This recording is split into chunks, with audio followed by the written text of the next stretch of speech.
today is Matt Schlapp, the American Conservative Union chairman, and Richard Fowler, a Fox News contributor. Thank you both for being with us. Appreciate your time.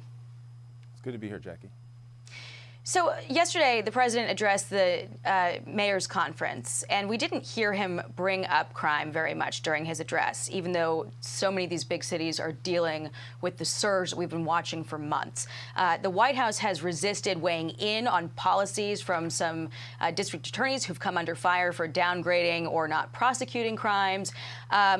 I want to start with you, Matt. Do you think the president should come out more strongly on this issue, given that he's had a tough time putting distance between himself and progressives on issues like defunding police? Yeah, I think it's awfully hard. I mean, all politicians are against crime. All of us decent people are against crime. The problem for Democrats is they embraced this radical movement of Black Lives Matter, which has as its #1 tenet defunding the cops, that somehow the cops are a malignant force in these cities. And the result of that is, and we all predicted it, those of us who are critical, is that you can fight racism in America without making it harder for cops to do their jobs in these cities, because the victims of the increasing crime, which is what we've seen over the course of the last 2 years, will be, skewed towards minority populations. And that's what we're seeing in all these major cities. These mayors, like Mayor Bowser, need to paint over those signs of Black Lives Matter, which has as its #1 goal to step away from cops. And we need to defend these cops. We need to fund them better so they get the right training. And we need to make sure that there's no tolerance for crime. When you're allowed to grab and go and steal $1,000 worth of merchandise, and there starts to be this culture that crime is okay and it's allowable because it's a racial grievance, we will have chaos in these societies, and the victims will be young Black kids, Black families, people of color, immigrants. The madness needs to stop. Richard, go ahead and respond to that. Well, #1, it's not radical to say that a Black life matters, right? And I think this is where the debate has to begin, and this is where the conversation has to start. You can say that a Black life matters, and you can also say that when we put police officers on the streets, we will give them all the resources they need, but in return for those resources, we demand good policing. And I think if you take a look at what's happening in New York City under the Mayor Adams, that's exactly what he's saying. He's saying, listen, I will give the police everything they need, but if they do bad policing, I'm going to be a mayor that calls them on that. And I think that's where we've got to find the balance is, 1, we've got to say a Black life does matter. 2, we've got to make sure that we have the right training and the right funding so that we see good policing in the streets. And 3, when Donald Trump and Republicans said we have to change the criminal justice system, Democrats applauded them. Now it's time to take the next step and look at the entirety of the criminal justice system. Are we prosecuting all the right crimes? Are there certain crimes that require mental health versus putting somebody in jail? Are police doing the best job they can to keep our communities safe? Do police need extra resources? Are there calls that social workers are better to show up to than police officers? These are all questions that lawmakers on both sides in a bipartisan way should be having on the state, local, and national level.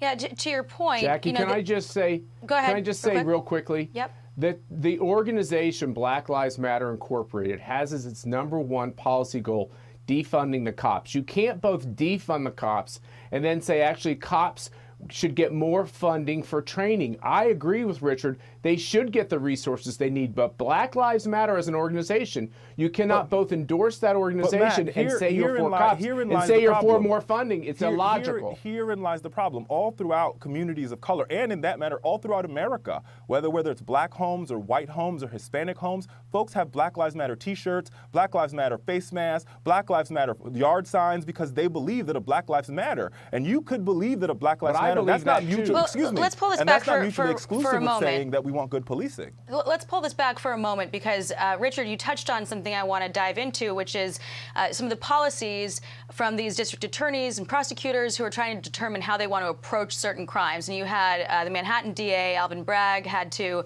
sort of clarify what his memo meant. He spoke earlier this week saying, sorry for some confusion around that. You know, we do intend to prosecute armed robberies as felonies. We won't tolerate violence against police officers. But, you know, you do see a trend of prosecutors trying to decide whether they want to pare back how the justice system deals with certain crimes historically and change it in response to this public pressure. But the other end of that is, what message does that send to police who are having to enforce these laws that are not being prosecuted? Matt, you first, and then Richard, I'll have you respond.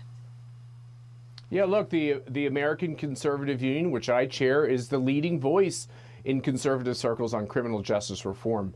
But that reform does not mean that we should stop prosecuting violent crimes. That's what we're getting confused about, which is this idea that if you are a violent criminal, you actually do need to be in prison. Do we put too many people in prison? Absolutely. But when we have people who have been elected district attorneys and prosecutors in states like Virginia and New York and these other George Soros-funded candidates that have basically wanted to allow violent people back out on the street, and they don't want us to prosecute these crimes, it will result in these cities dying. We will have broken blue cities, and what you're seeing is people are fleeing these cities of all colors because they're not safe. Nobody wants to be murdered. Nobody wants to be carjacked. And that's what's going on in this country. And I think it's one of the reasons why Joe Biden and the Democrats are having trouble because, yes, we're all against crime, but they are the beneficiaries of this radical policymaking, like Black Lives Matter, which Richard, has to stop. We can all be. Thank you, Matt. Richard, I want to have you respond to that real quick, and then I want to move on to Ukraine before we run out of time. Richard, your answer? This is where I'm going to have to stop you, because if you read very carefully the memo that was released by the district attorney in New York, what you would find is this. He's saying the same thing that Matt's saying. He's also saying the same thing that Donald Trump was saying when he was the president. He passed the First Step Act. There are crimes that we prosecute. There are people that we put in jail when they would be better served to have a drug counselor, and they'd be better served to get some mental health therapy, i.e. small drug offenses, i.e. people who are crimes of desperation, a mother that decides to walk into a grocery store and steal food for her children. Those people don't belong in jail. I agree with Those people belong social service. Well, that's what's in his memo. So if you're saying you disagree with his memo, maybe you should go back and read it. Okay. Well, we want to move on to Ukraine we have a minute left, gentlemen, and I do want to get to a second topic, which is Ukraine. Without getting into a lot of the setup for this, there is debate on whether the Biden administration is responding correctly right now to this threat from Russia, if the chance for diplomacy is over, and if there should be more to be done before an invasion happens to deter that from happening. Richard, to you first, and then Matt, to you. Does Biden need to take a different approach? Is he handling this correctly? So where the president gets a sort of mulligan for me is that he took options off the table in the public, and I think that's always a bad idea for a president. You want to have all your options, whether they're diplomatic or military, on the table. You should never take them off, never do it in a public fashion. With that being said, where I think we are right now with the sort of sanctions package that seems to be making its way through the diplomatic channels, as well as where we saw the Congress, the Senate, where it was in a bipartisan way saying we will do everything in our power to protect Ukraine, is the right direction. We have to do everything in our power to protect our NATO alliance, especially Poland, which borders Ukraine, as well as ensure that we don't put more American troops on the ground, because that is something that the American people seem to be very much against. Matt, what's your take on this?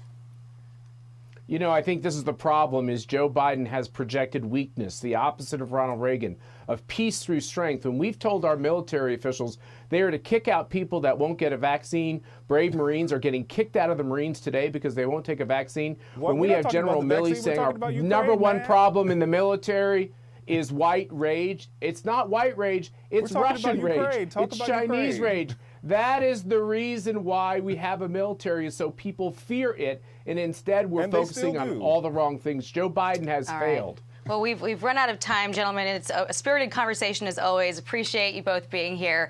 Richard Fowler and Matt Schlapp, thanks so much.